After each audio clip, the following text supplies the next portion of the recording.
Indian history Congress की platinum jubilee के मौके पर राज्यसभा की इस ख़ास पेशकश में आपका स्वागत है। मैं हूं कुर्बान अली और मेरे साथ हैं इस वक्त अलीगढ़ मुस्लिम यूनिवर्सिटी में हिस्ट्री डिपार्टमेंट के प्रोफेसर सैयद अली नदीम रिज़ावी साहब। बहुत बहुत स्वागत है आपका रिज़ावी साहब। Thank you. मैं आपसे शुरुआत करना चाहूँगा कि आपका यूँ तो काम मिडीवल इंडिया पर है और ख़ास करके फ़तेहपुर सीकरी पर आपने काफ़ी काम किया है और आर्कियोलॉजी पर जो आप बता रहे थे मुझे वो उस पर भी थोड़ा फोकस आपने किया है। मैं आप से इतिहास के इन तमाम पहलुओं पर बात करूंगा जिस पर इंडियन हिस्ट्री कांग्रेस में चर्चा हुई कि ये जो 6-7 लेयर्स बनाई गई कि साहब ancient India, Midvale India, contemporary India, उसके अलावा मॉडर्न इंडिया और आर्कियोलॉजी और हिस्ट्री अदर देन इंडिया, तो इसका क्या मकसद था? देखिए, इंडियन हिस्ट्री कांग्रेस का मकसद ये है कि हिस्ट्री एक तरीके से मासेस तक परकुलेट करे और एक सबसे बड़ा मकसद जो पिछले 10-12 साल में उभर के आया है वो ये रहा है इसका कि जो बड़े बड़े स्कॉलर्स हैं उनका इंटरेक्शन हो सके उन छोटे मोटे शहरों में रहने वाले या दूसरे कॉलेजेस में पढ़ाने वाले टीचर्स के साथ। हालांकि ज़ाहिर है कि हर सब्जेक्ट में कॉन्फ्रेंसेस बहुत सी होती हैं, इंटरनेशनल भी होती हैं, रीजनल लेवल पे भी होती हैं, लेकिन उसमें जो आम बेचारे जो कॉलेज टीचर्स या दूसरे जो लोग होते हैं उनका कोई इंटरेक्शन स्कॉलर से नहीं हो पाता। मेरा अपना ख्याल ये है कि इंडियन हिस्ट्री कांग्रेस एक ऐसा प्लेटफॉर्म है कि जिस पे ये जो एक कॉमन एक टीचर जो है हिस्ट्री का, वो न सिर्फ ये कि इंटरेक्ट करता है स्कॉलर्स के साथ बल्कि उसके साथ साथ उसको एक अंदाज़ होता है कि कहाँ उसकी वीकनेस है, कैसे वो अपने को ठीक कर सकता है। प्लस ये कि बड़े स्कॉलर्स को भी एक अंदाज़ लगता है कि पूरे मुल्क में क्या हवा चल रही है, किस टाइप का काम हो रहा है और किस टाइप का डायरेक्शन उनको देना चाहिए। तो इन अ वे इंडियन हिस्ट्री कांग्रेस सिर्फ इसलिए नहीं है कि हम एक एकेडमिक एक्सीलेंस की तरफ जाएं, बल्कि उसका एक ये भी मकसद है कि कैसे नॉलेज को परकुलेट करें ऊपर से लेके नीचे तक। इस कॉन्फ्रेंस का उद्घाटन उपराष्ट्रपति मोहम्मद हामिद अंसारी साहब ने किया और उन्होंने अपने उद्घाटन भाषण में कहा कि इतिहास हमें अपनी गलतियों को, और क्या गलतियां हुई एक तो ये बताता है और उसे सुधारने का मौका देता है जी। तो अभी आपने जो कहा कि ये न सिर्फ एकेडमिक एक्सरसाइज है बल्कि उससे ज़्यादा लोगों के बीच में पहुंचने की बात है और ये कि क्या काम हो रहा है हिस्ट्री के बारे में, तो इस लिहाज से अगर हम देखें तो ये जो प्लेटिनम जुबली थी इंडियन हिस्ट्री कांग्रेस की किस हद तक कामयाब रही? जी जनाब, ऐसा है कि हर सेशन एक कदम होता है कामयाबी की तरफ। इस सेशन में भी जिस तरीके से एक रिकॉर्ड पार्टिसिपेशन लोगों का रहा, चारों तरफ से हर मुल्क के कोने से स्कॉलर्स आए, अलग अलग टॉपिक्स पे उन्होंने अपने पेपर्स को पढ़ा, पेश किया और उसके ऊपर ज़ाहिर है कि जब डिस्कशन होता है तो उस पर जो क्वेश्चन आंसर सेशंस होते हैं उसके ज़रिए से उनको फ़ीडबैक मिलती है। तो मेरे ख्याल में खैर इसका क्या क्या असरात इस कांग्रेस में निकले हैं वो तो बाद में हम उसका वो पता चला पाएंगे, लेकिन ये बिल्कुल कह सकते हैं कि क्योंकि काफ़ी लार्ज नंबर में लोग यहाँ पे आके उन्होंने प्रेजेंटेशंस किए, उनको राय मशवरे दिए गए, तो उसका असर ज़रूर होगा और कायदे का होगा। एक्चुअली एक चीज़ और मैं कहना चाहूँगा कि पिछले कुछ दिनों में हिस्ट्री को जिस तरीके से पेश किया गया एज इफ़ कि हिस्ट्री सिर्फ हमारी एक कहानी ऐसी है कि जिसमें सिर्फ पॉजिटिव बातें ही देखी जाएं या सिर्फ इस अंदाज में तारीख़ की तरफ देखा जाए कि बस सब अच्छा ही अच्छा था, तो वो अटेम्प्ट उसको भी एक ब्रेक मिलता है जब इस टाइप के पार्टिसिपेशंस लोगों के होते हैं जी। हमारे पास्ट में अच्छी बातें हुई लेकिन बुरी बातें भी हुई, और जब तक हम उन बातों से अवेयर नहीं होंगे, उनके बारे में हम नहीं जानेंगे कि हमारे समाज में क्या बुराइयां रही थी, क्या प्रॉब्लम्स थी जिसकी वजह से जो डिफ़िकल्टीज़ पैदा हुई, तो हम अपने फ्यूचर को नहीं ठीक कर सकते हैं। तो आई थिंक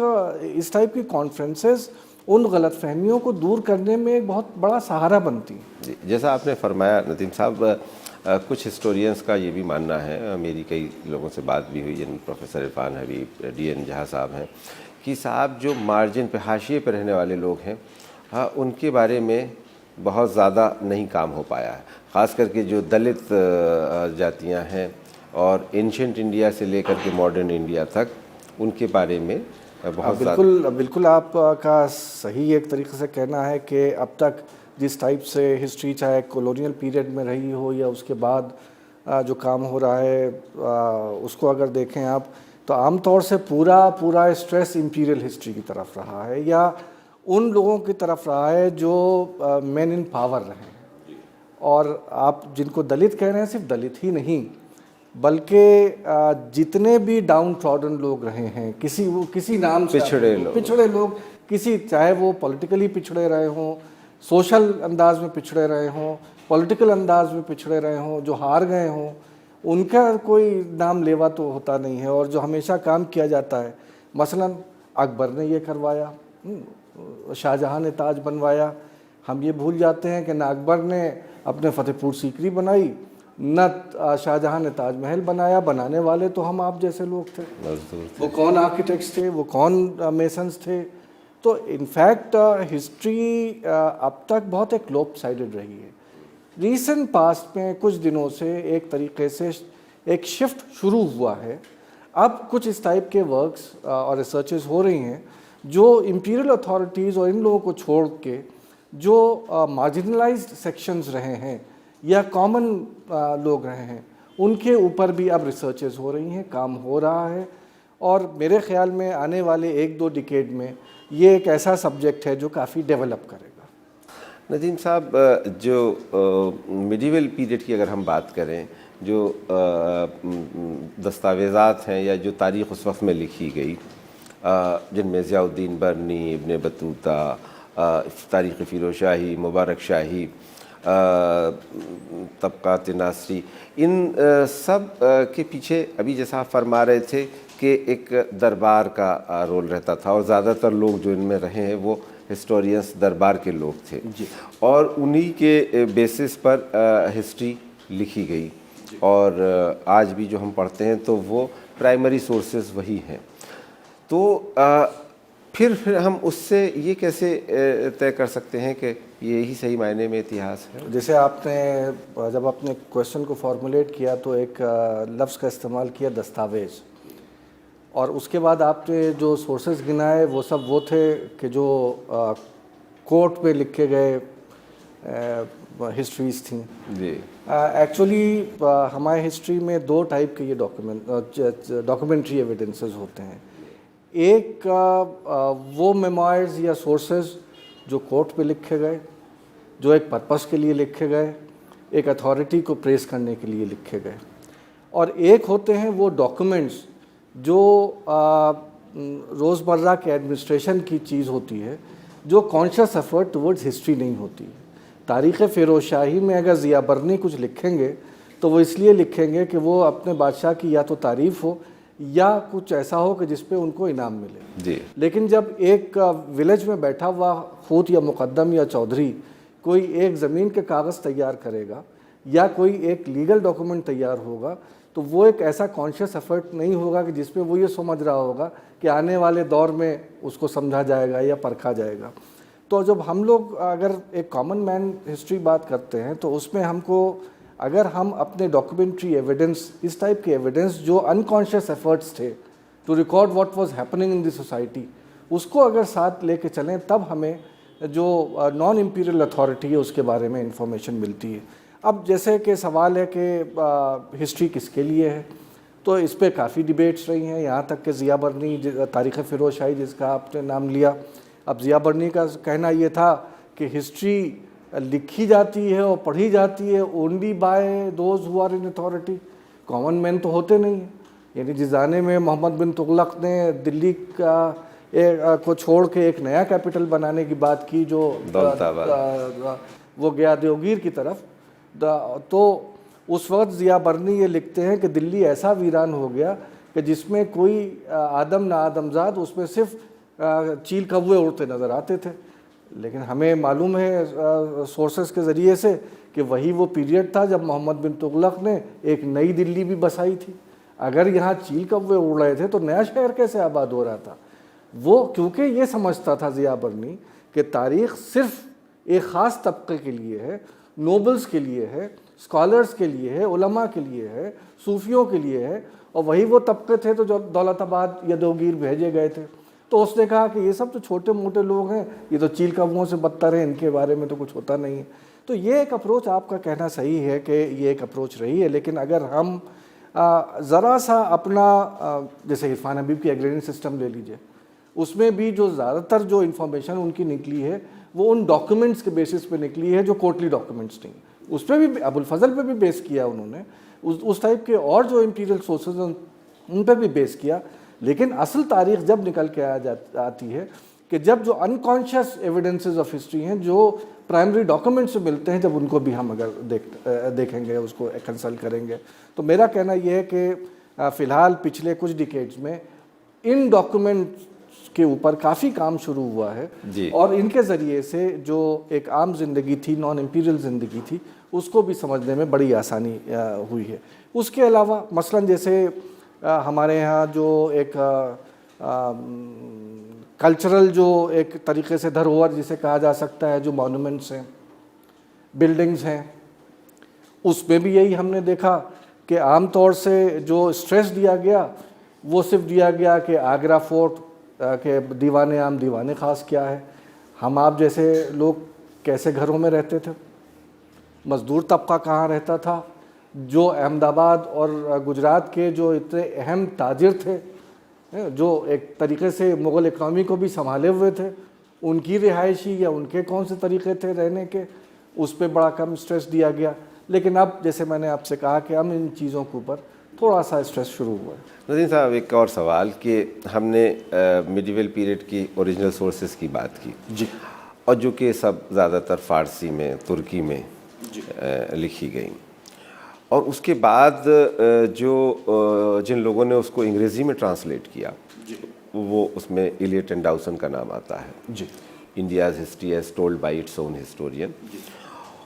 और उसके बारे में थोड़ी सी डिबेट है, डिस्प्यूट है कि उन्होंने जिस तरीके से चीज़ों को रखा शायद सही पर्सपेक्टिव में नहीं रखा, बल्कि कई जगह तो वो मालूम होता है कि हिंदू मुस्लिम बायस को बढ़ाने वाली चीज़ें दिखा रहे हैं, और उन्हीं को हमने उसी ट्रांसलेशंस के बेसिस पर ज़्यादातर अपनी हिस्ट्री का फॉर्मेशन किया। बिल्कुल आप सही फरमा रहे हैं। तो क्या वजह थी कि हमने उन ओरिजिनल सोर्सेज को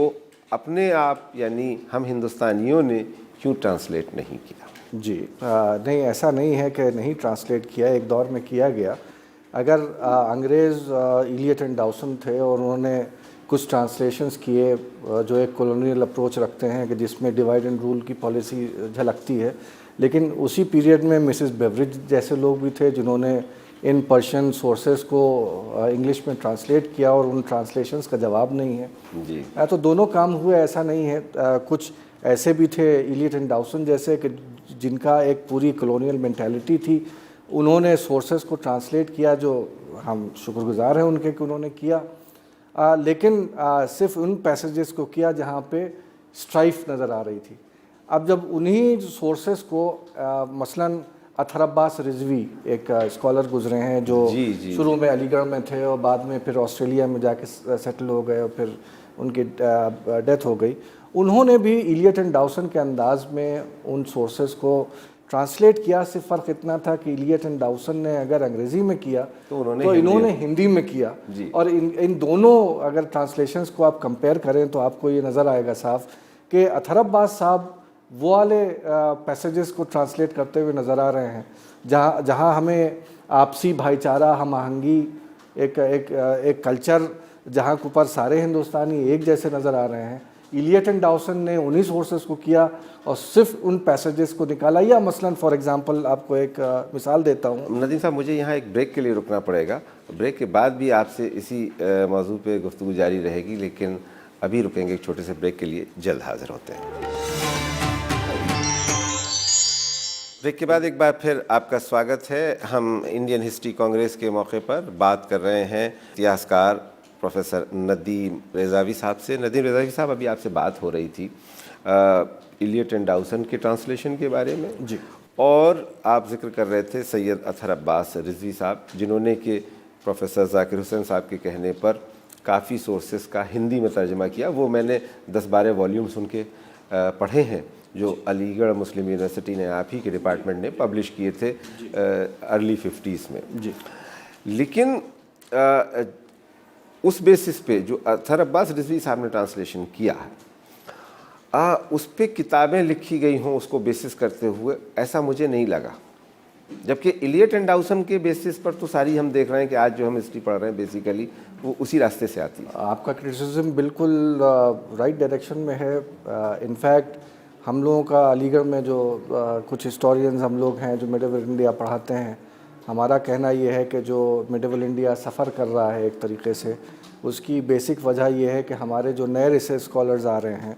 वो न फ़ारसी जो लैंग्वेज है जिसमें सोर्सेज मौजूद है ना उसे सीख रहे हैं, ना राजस्थानी जिसमें डॉक्यूमेंट्स मौजूद हैं जो उस 17th 18th सेंचुरी के बारे में इंफॉर्मेशन दे सकते हैं, ना उनको भी नहीं वो कर रहे हैं। और आम तौर से ये जो रिसर्चेज आजकल रोज़ 10 थीसिस के हिसाब से जो निकल रही हैं, ज़्यादातर ट्रांसलेशंस पे ही बेस करके निकल रही हैं और उसमें बड़ी प्रॉब्लम आ रही है। और ये बिल्कुल आपका सही ख्याल है कि एक्चुअली रिसर्च हम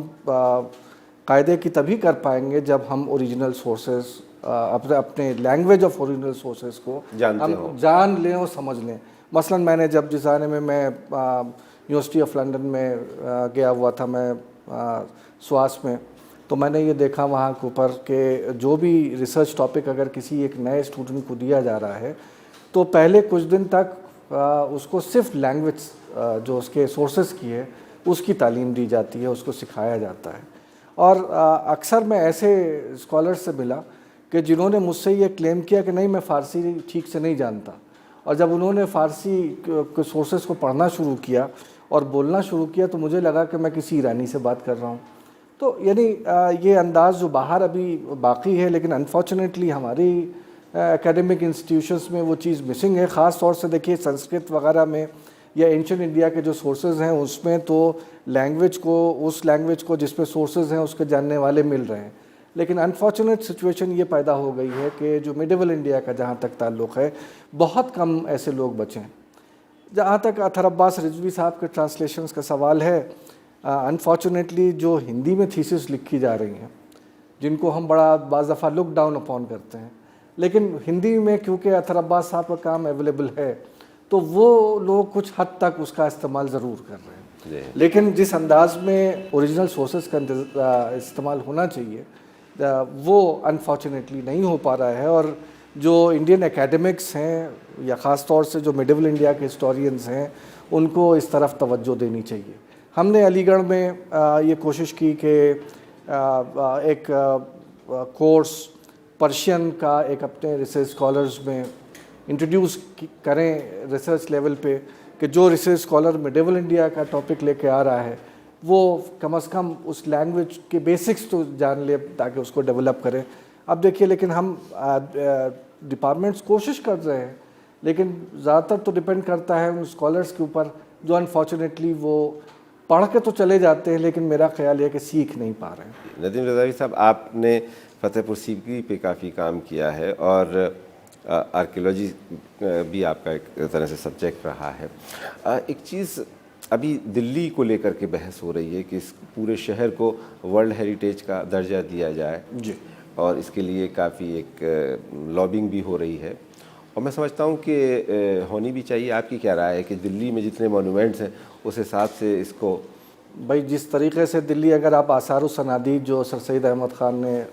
जो अपने दौर में सर्वे करके और जो दिल्ली के मॉन्यूमेंट्स को जमा किया था और उन स्केचेस भी उसके तैयार करवाए थे, या मौलवी ज़फ़र हसन के जो मॉन्यूमेंट्स ऑफ दिल्ली करके 3 वॉल्यूम्स में जो वर्क अभी भी मौजूद है, ट्रांसलेट हो चुका है,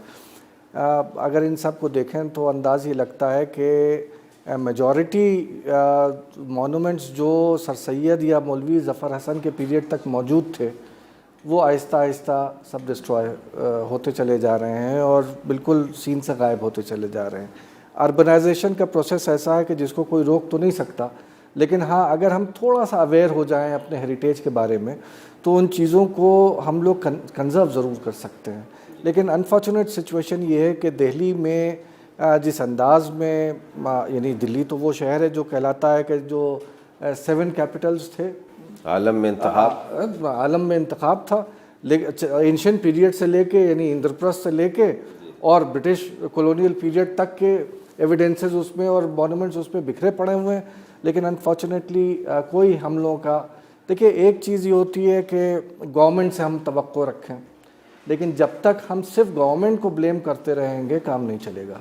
हम में खुद हर सिटीज़न ऑफ इंडिया में जब तक ये शऊर नहीं पैदा होगा कि हमारा कोई हेरिटेज है और वो जो बिल्डिंग है ये सिर्फ खंडर नहीं है बल्कि ये हमारी विरासत है जी, जब हम खुद उसको कंजर्व करने की कोशिश करेंगे तभी कहीं जाके इस सिचुएशन को रोक सकते हैं। हाँ, पिछले 100 साल में अगर हम देखें तो 80% of what was there in Delhi has almost disappeared from the scene और वी शुड मेक अटेम्प्ट्स कि इस सिचुएशन को किसी सूरत से रिट्रीव करें। इसमें मेरा ये सवाल है कि यहाँ आर्कियोलॉजी का रोल काफ़ी अहम हो जाता है। जी बेशक। और आर्कियोलॉजी की क्या सूरत हाल है हमारे देश में? देखिए, हमारा जो आर्कियोलॉजिकल सर्वे ऑफ इंडिया है जो ब्रिटिश पीरियड में इस्टेब्लिश किया गया था, जनरल कनिंघम ने उसके पहले डायरेक्टर जनरल थे, इनफैक्ट उन्हीं से शुरुआत हुई थी। अगर हम उनकी राइटिंग्स उठा के देख लें या उस दौर के दूसरे लोगों की राइटिंग्स उठा के देख लें तो एक उनमें एक रियल कन्विक्शन था कि हम एक हेरिटेज को कंजर्व करें और कंजर्वेशन में मैनुअल्स भी लाए गए कि किस तरीके से इन बिल्डिंग्स को देख दिखाव उसका रख रखाव किया जाए। यहाँ तक कि एक ज़माना ये आया कि आर्कियोलॉजिकल सर्वे ऑफ इंडिया सिर्फ हिंदुस्तान में नहीं बल्कि हिंदुस्तान के बाहर भी प्रोजेक्ट्स लेने लगा और उसके एक नाम एक हो गया कि ASI है, चाहे वो कंबोडिया के मॉन्यूमेंट्स हों, श्रीलंका में मॉन्यूमेंट्स हों या और जगह के मॉन्यूमेंट्स हों, उसमें भी ASI ने काफ़ी अच्छा काम करना शुरू किया, एक नाम पैदा किया। लेकिन अनफॉर्चुनेटली इन सब के साथ साथ मुझे ये लगता है कि पिछले कुछ दौर में जिस अंदाज में ASI को इंडियन मॉन्यूमेंट्स की देखभाल करनी चाहिए थी, रख रखाव करना चाहिए था, उसमें कहीं वो चूक गए। असल में देखिए, किसी बिल्डिंग को कंजर्व करना अलग चीज़ है और उसको रिकन्स्ट्रक्ट करना अलग चीज़ है। अब पिछले कुछ सालों में चाहे वो फतेहपुर सीकरी रहा हो जहाँ पे मैंने काम किया है, चाहे वो दिल्ली के मॉन्यूमेंट्स रहे हों, यहाँ कंजर्वेशन के नाम पे इन्होंने उसको रिनोवेट कर दिया। अभी मसलन कुछ साल पहले आगरा जिसमें दिल्ली फोर्ट में कंजर्वेशन प्रिजर्वेशन किया गया था जगमोहन साहब के पीरियड में, और उस कंजर्वेशन प्रिजर्वेशन में जो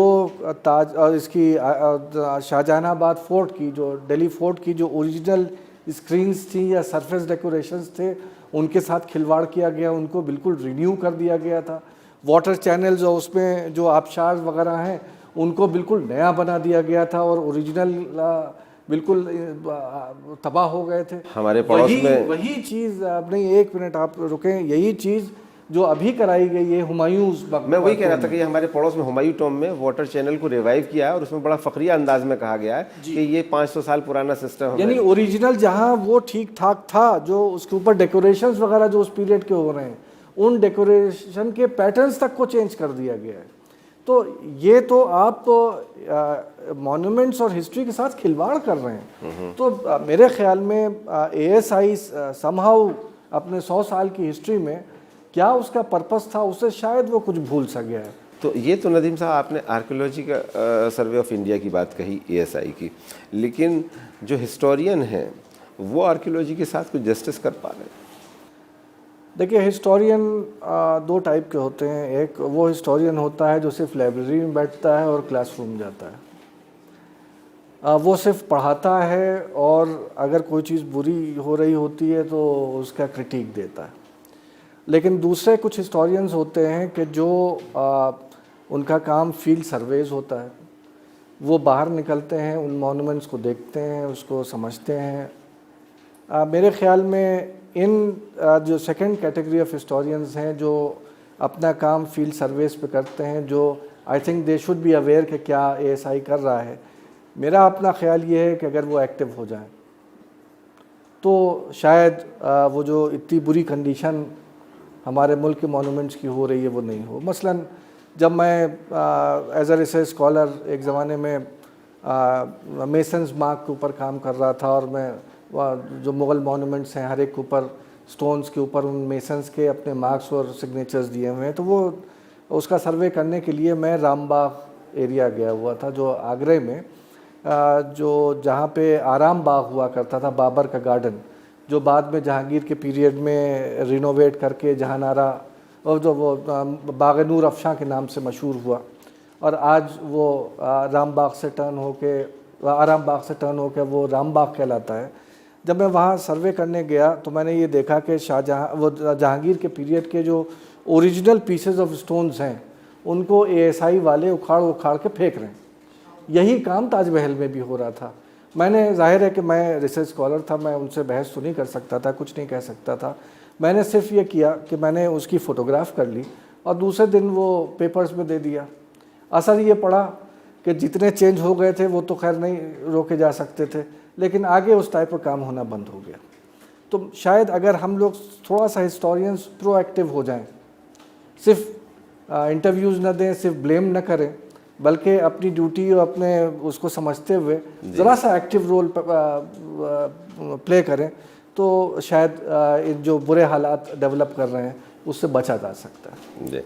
नदीम साहब, एक चीज़ और कही जाती है और हिस्ट्री कांग्रेस में उसकी खासी मैंने गूंज भी सुनाई दी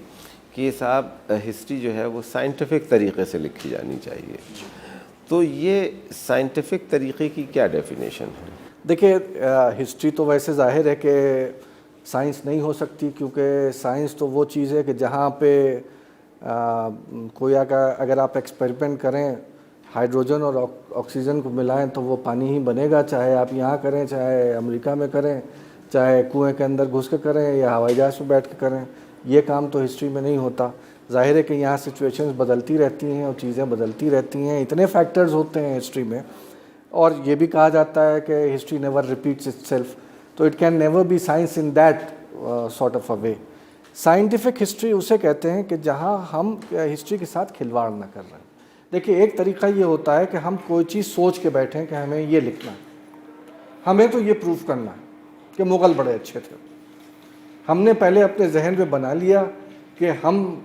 क्या करना चाहते हैं, उसके बाद सोर्सेस को पढ़ना शुरू किया और उन्हीं चीज़ों को जमा करके इकट्ठा किया जो हमारी उस थीसिस को सपोर्ट कर रहे हैं। ये हुई unscientific method of writing history. Scientific method of writing history ये है कि हिस्टोरियन अपने को ये समझे कि वो एक एडवोकेट है। एडवोकेट है वो दोनों पार्टीज़ का। कभी वो एक पार्टी का बन के बात करे, कभी दूसरे का बन के बहस करे और उसके बाद जब दोनों तरफ से बहस कर ले फिर उस पर एक जजमेंट दे। तो हिस्टोरियन का रोल एक्चुअली एक आदमी का नहीं, बल्कि अगर लीगल टर्म्स बात करें तो 3 लोग मिलके हिस्टोरियन बनते हैं, जहां हमको दोनों पहलू देखने पड़ते हैं और उसके बाद दोनों पहलुओं को देख के फिर किसी नतीजे पे पहुँचें। अगर हम इस अप्रोच को देखें, जो मेरी ट्रेनिंग है, जो मेरा बैकग्राउंड है, वो असर तो आएगा। अगर मैं किसी पर्टिकुलर क्लास से बिलोंग करता हूँ या किसी फ़िरक़े से बिलोंग करता हूँ तो मेरे जहन के अंदर वो सब चीज़ें पिरोई हुई हैं, तो those things would come out from within me, उसको मैं रोक नहीं सकता हूँ, लेकिन that would be unconsciously done.